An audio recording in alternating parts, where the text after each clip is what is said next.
So I thought maybe I should tell you my story a bit. So 40 years ago when Aquarius was happening, I was in Nepal, wandering around, absolutely lost, no idea what to do, who am I, all that stuff. I'd been, I was lucky, I think. I didn't discover psychedelic drugs until I was 24. I'd done all sorts of different things and finally ended up in London working for a stockbroker. And it didn't happen quickly, but sort of one day I woke up, I was ringing a Swiss bank and helping them to make another $20 million that day, and I thought there's got to be more than that. So I gave notice and we headed overland, bought an old van for £100 in London and headed overland, and I was really, I was just looking for meaning. There had to be more to life. First time I got stoned was in Afghanistan, in Kandahar, in the caravan park with this little Afghani guy. Now I realise it was probably the best hash on the planet. And I had no idea what I was in for. It was really quite mind-blowing.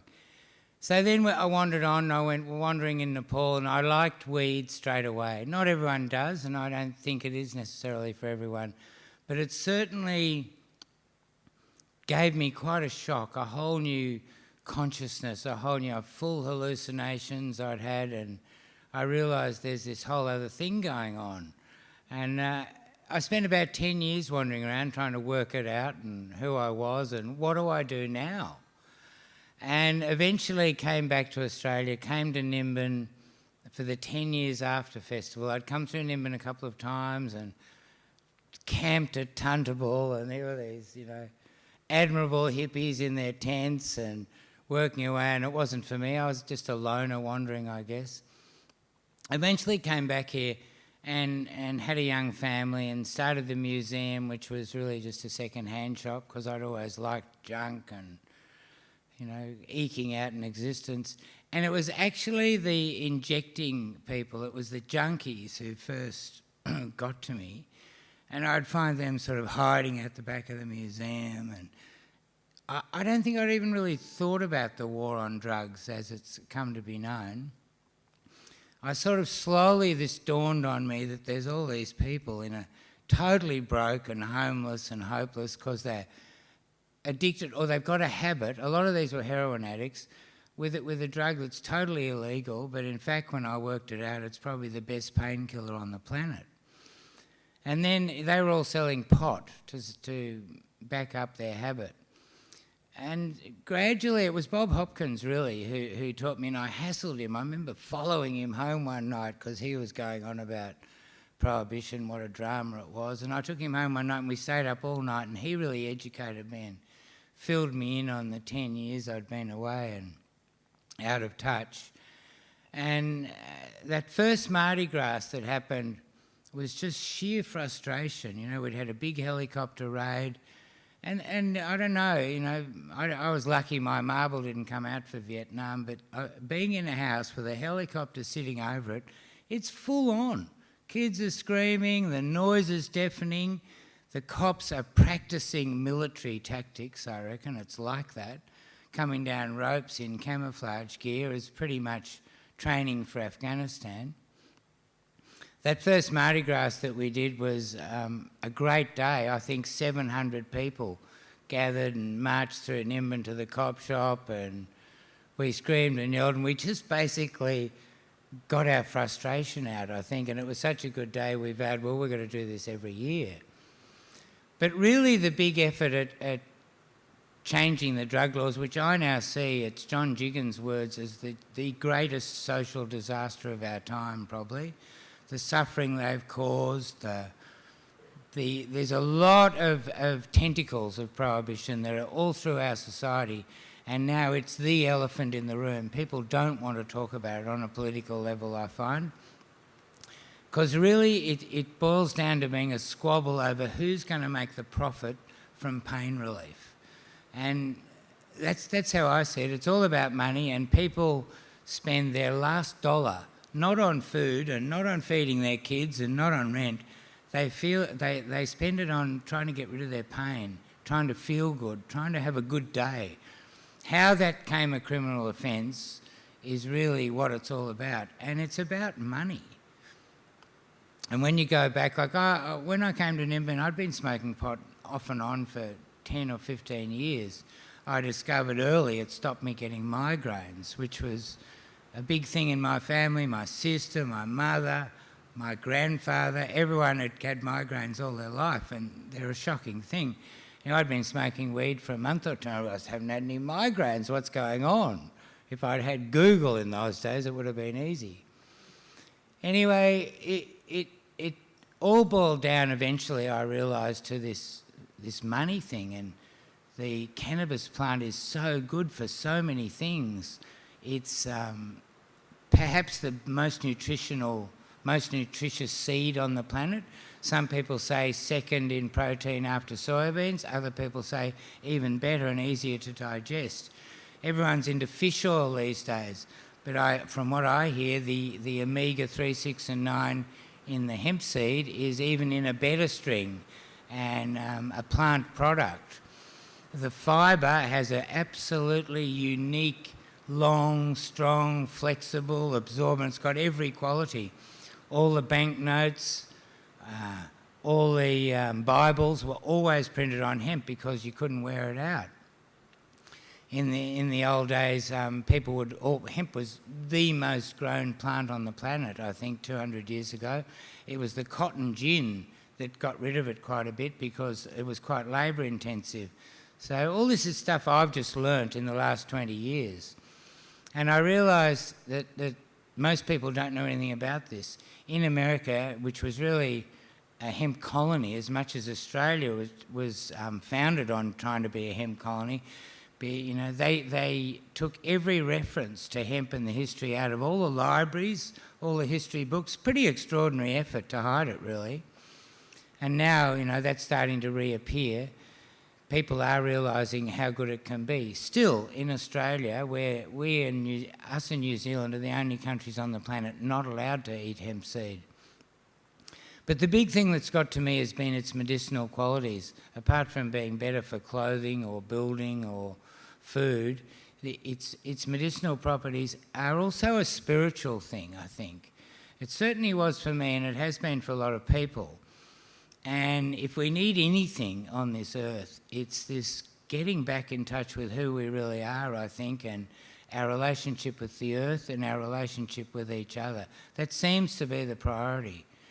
And I suppose I could have been anything. If I'd have been in Tasmania, I might have got into the forests. But when I woke up, and the beginning of that, I think, wasn't just stockbroking, it was the hashish in Afghanistan, it was the mushrooms in Bali. Drugs have been a big part of my journey in waking me up, in changing my mind, in helping me to see things and realise there's all these other levels going on and we're more than flesh and bones. So when I got to Nimbin and I saw, in the beginning, the junkies on the street, it got me thinking, but then I realised the wider implications. The beautiful communities that started from the Aquarius Festival were starting to get, separated because people would rip off the weed. Just little things like that. Neighbours couldn't grow their weed and share it like they did in 1973 because someone's realised, mate, I can register the car if I take Joe's weed next door. So people started closing off. The new generation, the hippies, we might have all shared our weed.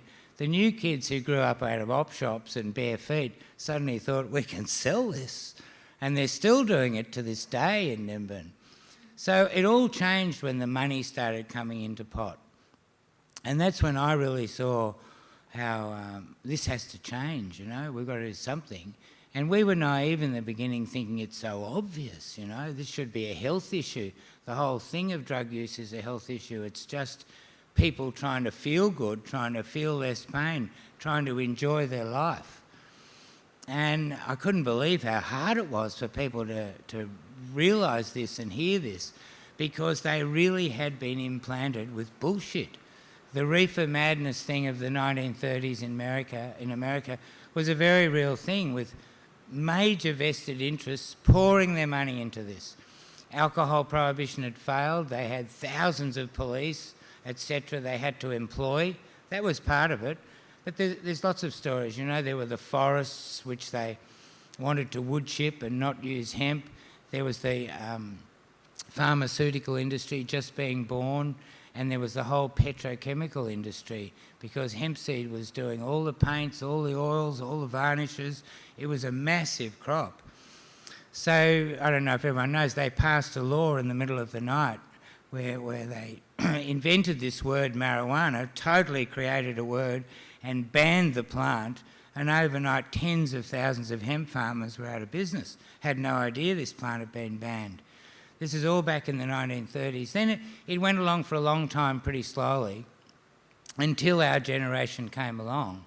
And, I was talking to Bob Tissett today, who was here in 1973, and he got busted then. One of the first people to ever get busted, I think, out at Nimbin. And those first Mardi Grasses we had, there was only 1 or 2 cops, and I'll always remember the freedom people felt, pot smokers came from all over the place, because you'd have this day in town where you really didn't feel like a leper. You didn't have to hide it. You didn't have to be terrified your neighbour would dob you in. And there was an enormous empowerment in the whole thing, I thought. And that went along for quite a few years, those early years that people had put their blankets on the street and put their buds out for sale. And then I think it was that bloody TV show, that SBS show, what's it called, who came up and did an outrageous doco, and the politicians all saw it and squeaked, and we got the riot squad for the next few years, which really made it very difficult to keep going with Mardi Gras, and it became a bit of a hardcore slog. And we're in a bit of a pincer movement. We've got the police on one side, making it quite difficult, and the council have come in on the other, and they do work closely together, I've realised. And the council, the new rules and regulations they put on us are just ludicrous. So we, in the end, we had to sort of start charging entry to try to pay for all their different things. It's got down to the last 2 years. If we don't put in a DA, it's all about fines. It's all about money. They're going to come in and fine anyone who comes, or fine anyone who has an event that hasn't got proper authority. So we tried not to play ball last year, which didn't work at all well. So this year, angels keep coming, I find, in this. I have no doubt, good or God or the earth is on our side, because we keep getting rescued on this mission to re-legalise cannabis. And this guy turned up who's an honours law student who's put in a fantastic DA, totally tangled council up. And we managed to get through by, cutting costs wherever possible, doing the minimum, arguing where you can. But it's tricky because they actually lay down the laws, They decide this year, no, we can't have any parking in these streets, and then send out their rangers booking people. I found that really off. And there is definitely an element of council that would like to stop Mardi Gras. Not all of them, some of them. And there's an element of the cops who'd like to stop it too, although increasingly they're finding it one of the cruisiest weekends they've got, I think. It's the Hemp Embassy, which was started by Bob Hopkins also, and it's been a long-time mission, nearly 20 years now. We back Mardi Gras, but it's all about education. In the end, I've found I couldn't believe what I didn't know. I'd been smoking pot for quite a while. I've come to Nimbin. I had no idea how Prohibition began. I had no idea of the multiple uses of this extraordinary plant. And I had no idea of the opposition against us. Last year, when Obama was trying to put through a new health policy in America, I read how for every senator in Washington, the pharmaceutical companies had 2 lobbyists. That's 2 full-time lobbyists, working their way on the senators, giving them free lunches and trips to wherever and whatever else. We all know the stories of pharmaceutical companies, what they offer doctors to use their pills. It's as corrupt as that, and it's widespread because the profits from pain relief are the profits. This is where real money is made, I find, and it's just a no-brainer for me, that Tasmania grows 75% of the legal opium crop, which is more and more, they want more and more because everyone's finding out this is the painkiller on the planet. Yet the Taliban are growing 90% of the illegal crop. It's crazy stuff. Funding their whole military terrorist activities with this stuff. So, you know, what started out as a nice little game back in 1930 in America has now turned out to be pretty much the biggest business on the planet with armaments, and they're both mixed up together. So much of the profit from overseas drug growing goes into armies and military operations in Africa, in Asia, in South America, and the Middle East, of course. So it's small fry here. And I get irritated by politicians who now say, look, you got cannabis cautioning. No one goes to jail for pot, you know. Only the dealers.